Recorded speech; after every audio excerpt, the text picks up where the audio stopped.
Hey, what's going on, guys? Mark back in the coral room on Mark's Aquatics. Right, we've had quite a few of these little clownfish babies pass away, sadly, but we've got some out, and you're looking at one right now. If he's going to stay still for long enough for me to film him, his little belly is now full of baby freshly hatched brine shrimps.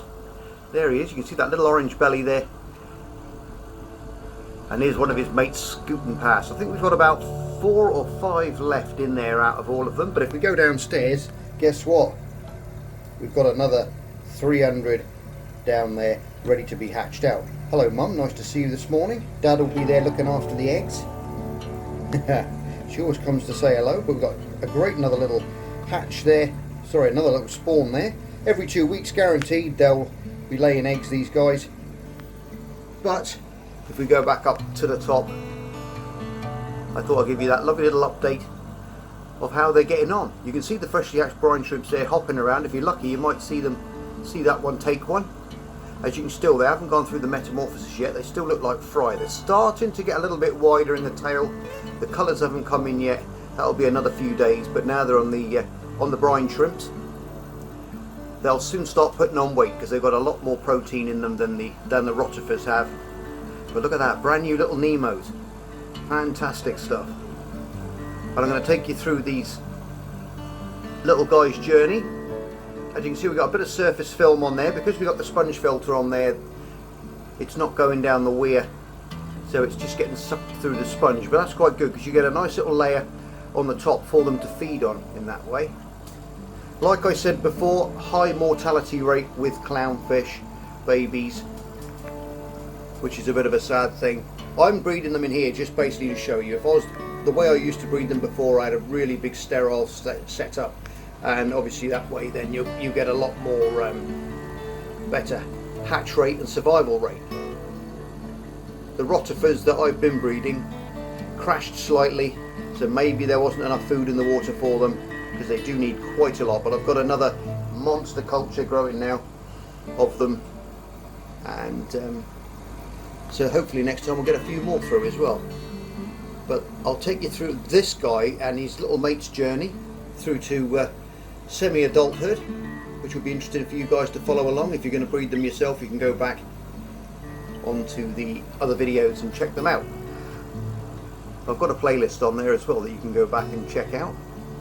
That one's a little bit more, he's not as advanced as the other ones. You can see he's still straining the surface there for the rotifers that I am still putting in as well.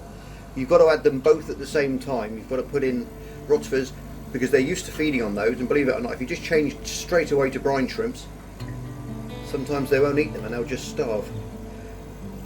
Reason one being they may not have enough, their mouths might not be big enough to take them, and that way they'll starve. But you can see these little guys are stuffed full of little brine shrimps with their little orange bellies, and their little engines are fired up well, actively swimming around hunting. You can see his little mouth opening and closing. But there you go, look at that. Here's the rotifer culture that I've got. You can see the water is now quite, well, it's going a little bit clear, and you want to just discolour the water. If I go over the top here, you'll see the thousands of little rotifers in there swimming around, getting blown around by those bubbles coming up through the column, right through the bottom there. The one I made, it just bubbles up slowly and keeps everything churning around. Now they'll be stuck on the glass on the side of the acrylic pot. Sorry, you'll probably see little white dots all over the pot. I don't know if we can get in any closer. There you go. Just like the freshwater infusoria that we use for tetras and various other species that we've bred here on Mark's Aquatics. So there you go. That's what we feed the baby clowns on. Now we've got a really big culture this time for this next lot, which is coming out probably Monday or Tuesday next week. So and they've gone black. As you can see, they're not, excuse me mummy, if she'll let me focus, my goodness. No, it's not going to happen, so I'm going through the tank at an angle.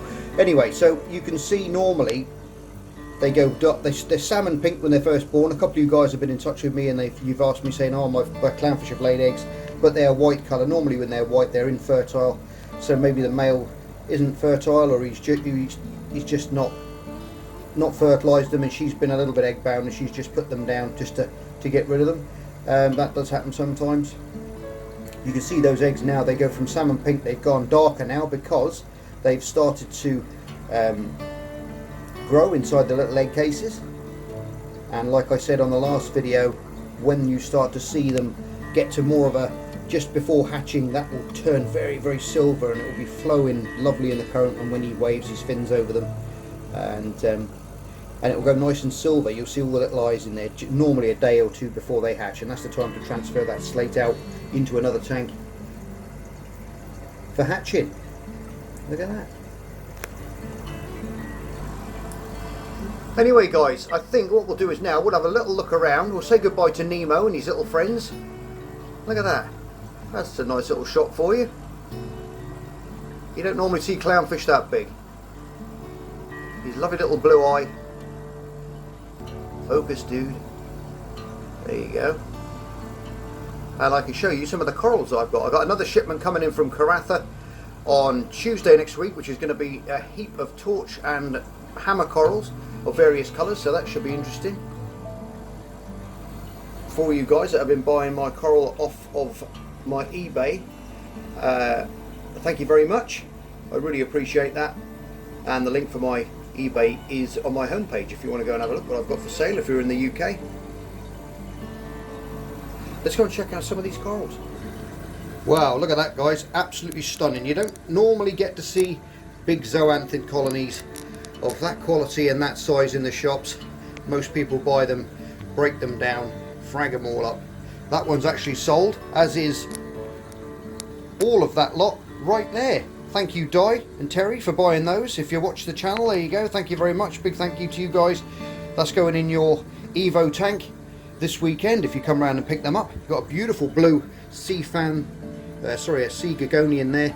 Got a lovely hammer coral, some orange recordias, a nice torch coral, some other zoas with a beautiful little fan, little sea fan in there, and some bright neon green mushrooms with a nice bit of weed which has grown off at the top of that rock, which looks quite nice. Look at that, lovely bit of seaweed, Vietnamese seaweed. That's different. Down here we got another big colony of zoas. These colonies are bigger than probably both of my hands together. They're massive big colonies, and look at that for a stunning colony there of eagle eyes,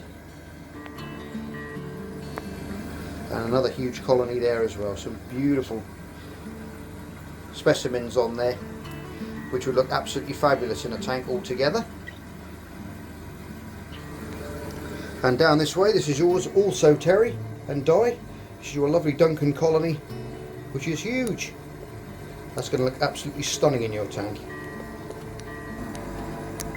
And last but not least, we've got another lovely big zoa of mixed zoanthids there, with a nice big, there's a couple of things, there's 2 or 3 mussels in amongst those. You can see that they've just got covered up with the zoas, have grown all over them, which is nice. You can see their little mouth open there, siphoning the water.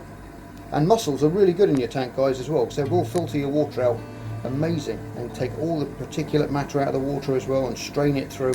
So they're good little chaps to have in an aquarium if you can get hold of them on a rock like this. And last but not least, I'll show you my tank of mini Maxima anemones. There's some absolutely beautiful colours in amongst these. Some of these are for sale on eBay as well, on my eBay page, so go and check them guys out if you fancy buying one of those for your tank. They don't grow too big, they probably get to about 3 or 4 inches across, so they're fantastic for nano tanks because they don't take up too much room, and when they put them in one place they tend to stay there, unlike bubble tips which like to move around.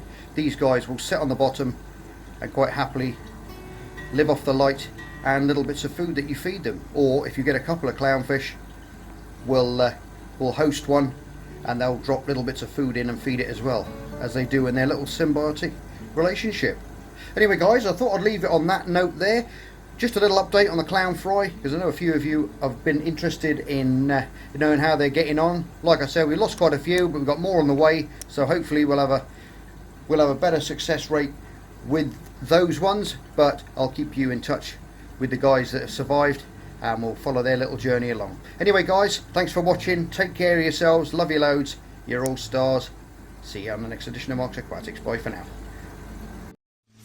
just me and my guitar.